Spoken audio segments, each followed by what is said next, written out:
চলতি বছরে খোলা মাঠে অনুষ্ঠিত সব বিভাগীয় তাফসির মাহফিল স্থগিতের ঘোষণা দিয়েছেন প্রখ্যাত ইসলামী আলোচক মাওলানা ডক্টর মিজানুর রহমান আজহারী। শনিবার দুপুরে নিজের ভেরিফাইড ফেসবুক পেজে দেওয়া এক পোস্টে তিনি এ সিদ্ধান্ত জানান।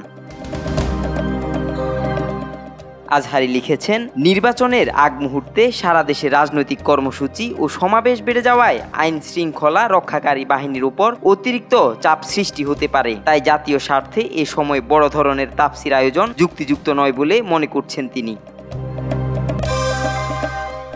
তিনি আরো বলেন, গত বছরে ৮টি বিভাগে শান্তিপূর্ণভাবে মাহফিল সম্পন্ন হয়েছিল। তবে এবারের প্রেক্ষাপট ভিন্ন। নির্বাচন পরবর্তী স্থিতিশীল পরিবেশে আবারও খোলা মাঠে তাফসিরুল কোরআন মাহফিল আয়োজন করা হবে ইনশাআল্লাহ। পোস্টে তিনি আরও জানান, সদ্য প্রতিষ্ঠিত হাসানা ফাউন্ডেশনের কাজে তিনি বর্তমানে ব্যস্ত সময় পার করছেন এবং এর সফলতার জন্য দেশবাসীর দোয়া কামনা করছেন। আব্দুল্লাহ আল নোমান, আজকাল।